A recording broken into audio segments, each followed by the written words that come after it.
Hey friends, welcome back to the channel. Today I have decided to take a break from clearing blackberry briars and sit down with you and talk about this. So somebody asked me how it looks like in our culture to ask a Filipina for marriage.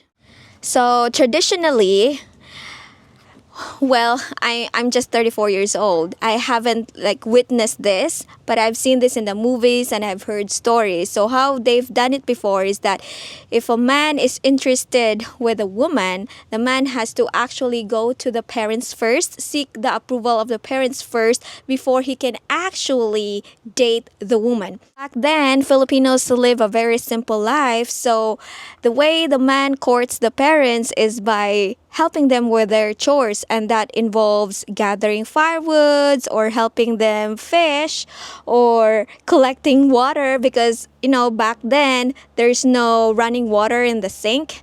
So that's how they've done it. And then the man also would do harana. Harana is when the man goes out to the woman's house and then sing the woman's favorite song outside her window. And then I've seen this in the movies that there are also some strict parents that on their first date that the man and the woman has to do their date in the woman's house in the living room while the parents are on the other room making sure that they're not doing something something inappropriate. So yeah, basically right from the beginning of their courting stage, the man is already establishing relationship with the family of the woman. All right, so almost 3 decades ago, what I have witnessed from my neighbor and from my aunt who got married, that what they did was that when the man and the woman decided to get married, actually the man has to bring his family to the woman's house, and then at first both the man and the woman's parents has to be in a room, and then they decide, like, usually they would start as like, oh, hey so and so, my son is interested to marry your daughter, so are you okay with that? And then if the parent is okay, then they're gonna set the date, and they usually look at the calendar, like what's the shape of the moon, those kind of things. And then also in that meeting, the parents would also decide, like, oh, especially that the woman's side would demand that is when the woman's side would demand, like, hey, for the wedding celebration, I want 2 pigs, for example, or I want a cow slaughtered for that day. So those kind of things. And then if they have agreed on the terms, then they're gonna call the bride to be and the groom to be to join them in that room, and then told them what they have agreed. So how I learned about this is because when I was a kid, I remember when our neighbor, I forgot what was the term.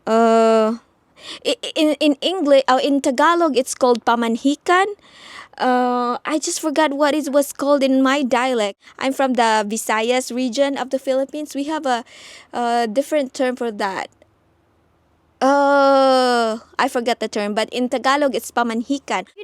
In the barangay, whatever is your neighbor's business is like broadcasted to everybody. So when somebody's like, oh, you know what, so and so is getting married and the man's party is now visiting their house, and then all of the neighbors now are flocking to the woman's house, and then they're like, sometimes then the neighbors would like go to the windows and like peek through and like listen eavesdropping. Most of the time when they do pamanhikan, the man's side will bring food, and then after they have agreed on the terms and whatnot, then they will eat, and then share the food as well to all the neighbors that were not invited but just decided to show up. So that's why it's quite like an exciting event back then if somebody is like getting married, because we know we're gonna have free food, something like that. But anyway, so that was back in the old days. I don't even know if there was like a kneeling or actually like giving out what you call this, the diamond ring, that kind of thing. But and then eventually, of course, social media happens, and I think that's pretty much how we got influenced by the West, of like the practices in the West of how it's done, like how proposal is done. And then now, because of social media, everybody now wants to one up everybody and whatnot. So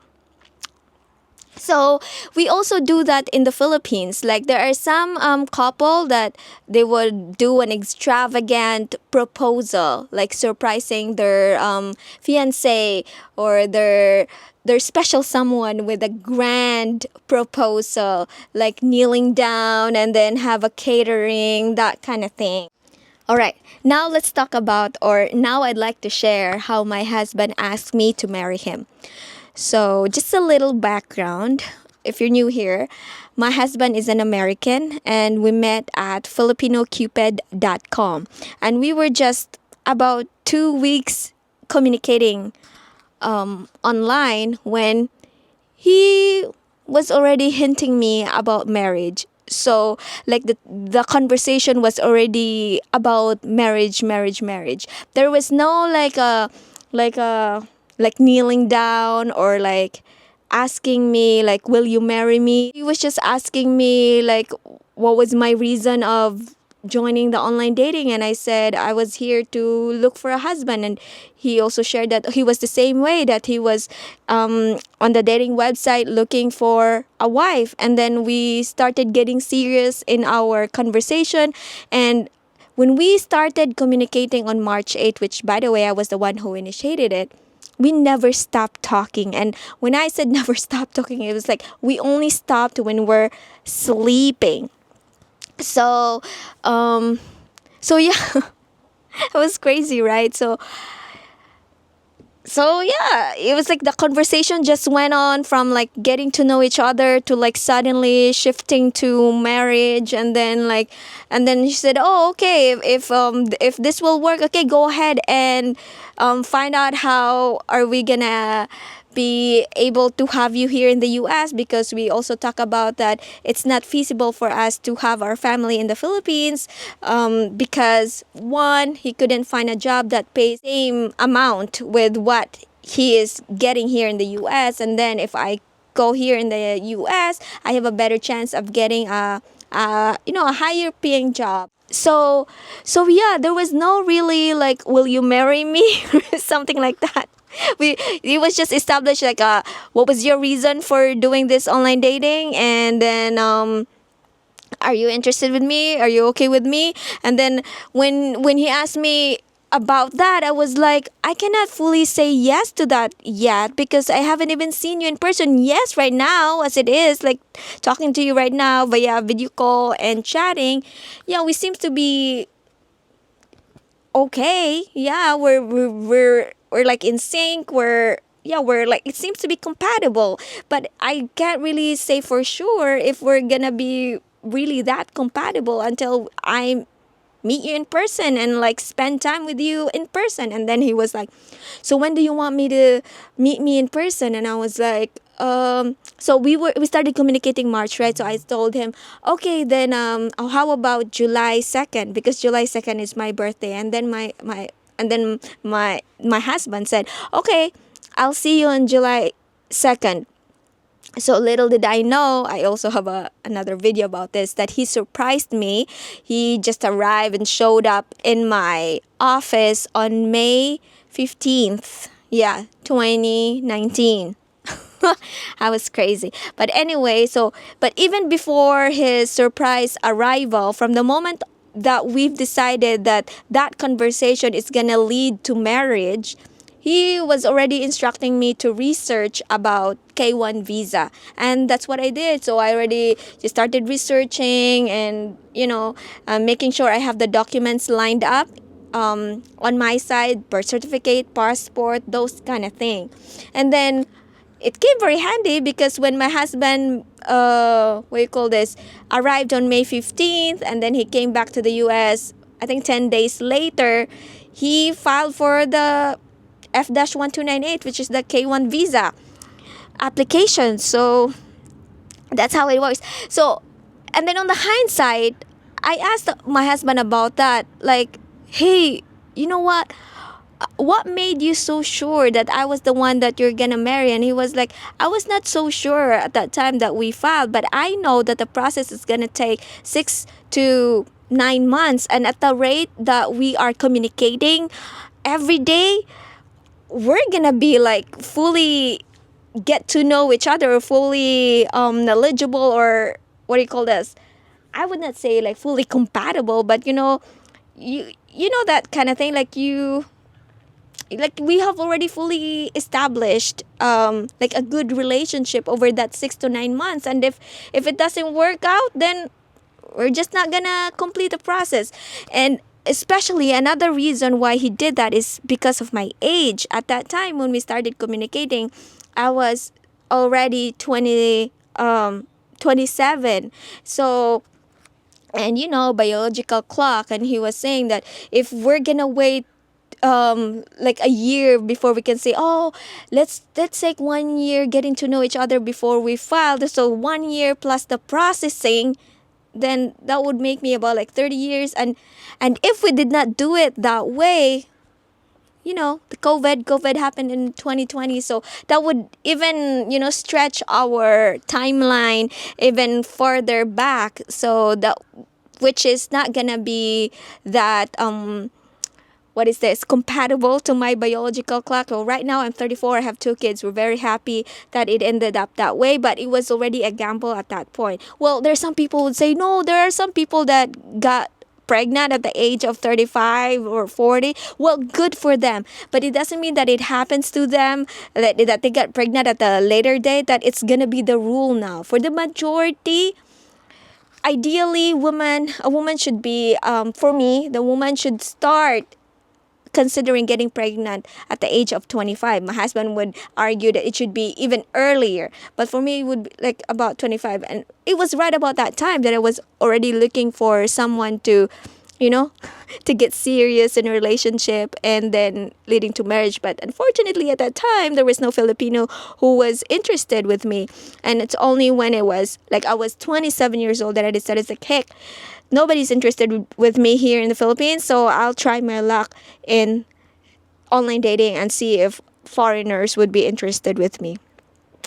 So, but I also do believe that God has prepared someone for me, and so that's why I know that, okay, so he's not here in the Philippines, so I need to look for him. And also, ladies, at that time when I was like looking for a man, or I was waiting for him, I was praying for him. Like, I was, at that time when I was already 27, I know in my heart that I want to get married, because the following year after that, I was gonna be 28. I was already praying. I was like, Lord, I was already praying for the man that, Lord, I feel like I'm already ready. I hope that the man that you prepared for me is also ready, or help him to get ready now, because I know the reason why we haven't met yet is because he's not yet ready. And you know what? It's kind of true, because like my husband, like on the hindsight, my husband now shared with me what has been happening in his life, and during those years, the prior years before, deciding to get into online dating, he was not really ready. His life was in chaos. Is like, and then when he started good online dating, that's when he has sorted his life. So during those years from 25, I was already praying that God help the guy, or no, 27, that I was already praying that I hope that the man that you prayed for me is already ready, and help him. I pray that he's gonna achieve his goals and all that, and I think that has helped. And I truly believe that that God has prepared someone for each of us. And if we are called to be if we are called for marriage, I know there are other people who are called for different ministry, or for different callings. So, but in my heart, I know that God put a seed in me that I'm gonna be a mother. So that's why I prayed for my future husband, and I highly suggest that you do the same. So Anyway, I rambled a lot in this video, but I hope you learned something. Basically, what I'm trying to say is that Philippines has evolved over time, and our culture has significantly been influenced with the Western culture. So it's okay to do the proposal the Western way. In fact, I think most of the Filipinas now prefer that, especially if your Filipina is into social media.